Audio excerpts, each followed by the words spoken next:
Okay, hello and welcome to the video. My name is Wade Daniel Smith, and this video is about the fact that real pro fighters, as evidenced by Lyoto Machida and Wonderboy Thompson, Stephen Wonderboy Thompson, real fighters do not need 20 plus hours a week of jiu-jitsu training. All right, even in MMA.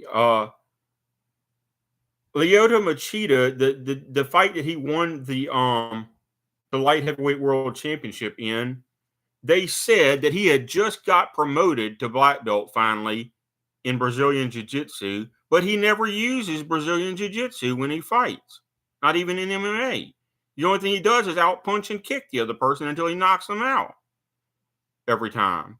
And they said that not only was he undefeated when he won that championship, he had never lost a single round in his entire career.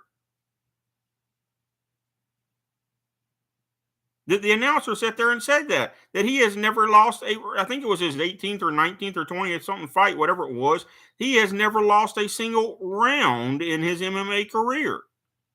They said, all right, and my old sensei had that right. Your martial arts training should be about 90% stand up, especially striking, and only about 10% jiu-jitsu and ground game. Because if you actually know Japanese jiu-jitsu, you learn everything that's in Brazilian jiu-jitsu, and you learn about 10 times more stuff that's not in Brazilian jiu-jitsu. But if you know real karate, you already beat jiu-jitsu practitioners. If you know point sparring karate, you can't beat a Brazilian jiu-jitsu expert. But if you know real karate and real Japanese jiu-jitsu, you ought to beat the Brazilian jiu-jitsu guy every time. You do not need 20 or 30 hours of wrestling training and jiu-jitsu training in the dojo every week to be a pro MMA fighter. You got it backwards. Learn how to knock somebody out. Because I guarantee you get on top of me or bottom of me, if I can throw a punch and hit you in the face, you're going to get knocked out. I don't care if I let you start on top of me. I can arm punch harder than most of those bozos can throw their whole body into it and punch. At least I could when I was 20 years old. I don't know about now that I'm disabled, but I can arm punch harder than they punch.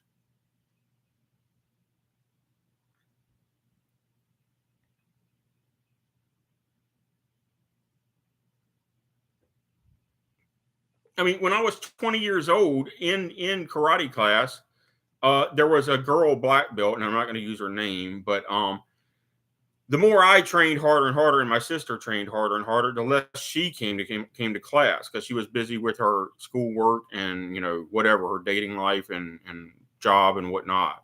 And whereas my sister and I prioritized our martial arts training at that time for fitness and whatnot, and just because we liked doing it. But yeah, we both wanted to be badass fighters. Well, one day after around the time that I was second or third degree brown belt, this girl came to class again, and she and I got paired up for the first time in kumite training sessions for the first time in probably a year, because she got to where she was only coming to class about once a week or two, and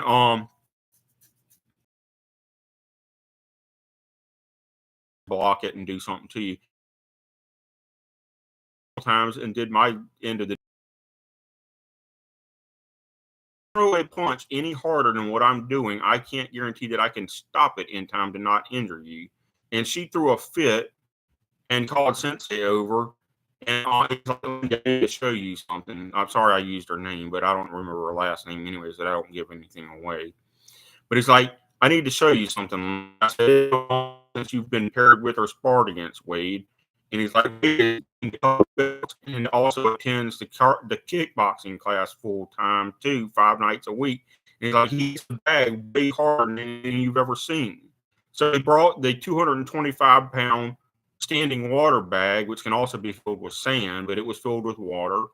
He brought one of those off of the wall and stuck it in the middle of the floor, and he told everybody to watch. And he said, "All right, Wade, go ahead and hit the bag." So I threw my best arm punch at it and he's like, "No, go ahead and hit it with a revolutionary punch." And so I was like, okay. So I threw my whole body into it and ki'd and just drilled the thing as hard as I could. and it flipped. And I was a 185-pound fighter at the time, and this is a 225-pound water bag, and it flipped the water bag over 1.5 times backwards, and it flew through the air about 4 or 5 feet backwards, and then flipped over on the ground and bounced a couple times. And he turned to her and he's like, "Do you really want him to punch you?" And she's like, "No, no." All right, that is a real punch. You need to learn how to punch like that. I probably can't do that to this day because, like I said, I am medically disabled now. But I was pushing 1,000 some odd pound punch at the time.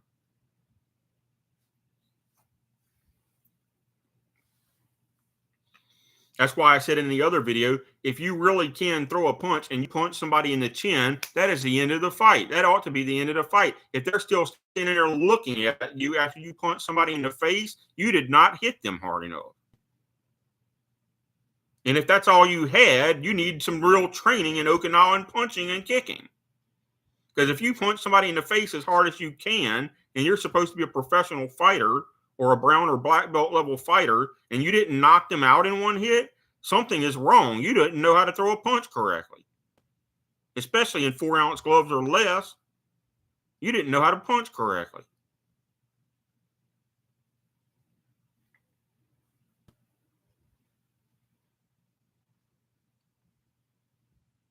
And by the way, I can kick a bag probably close to 3 times as hard as I can punch the bag. I can send it airborne about 10 feet across the dojo with a front thrust kick. At least I used to when I was 20 years old. And again, if you can't kick that hard, and let's say you're a middleweight like Israel Adesanya, which I know they can't kick that hard, because if you hit another human being that hard, it's going to injure them. All right. If you're like a 185 pounder like Dricus du Plessis or Israel Adesanya or Sean Strickland, maybe Sean Strickland kicks that hard. I don't know. But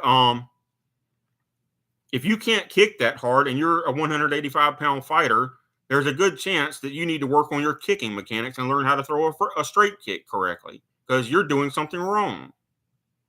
And if you've ever kicked somebody in the solar plexus and it didn't end the fight, you didn't kick them hard enough.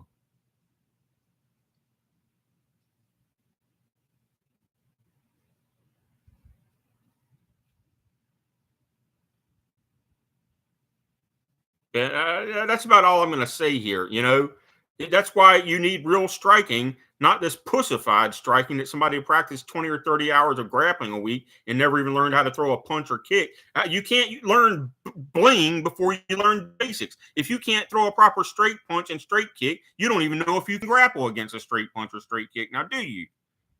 Of course, you can beat somebody in a Gracie dojo that never practices punches. Of course, you can catch their punch out of the air. Why don't you try that against me?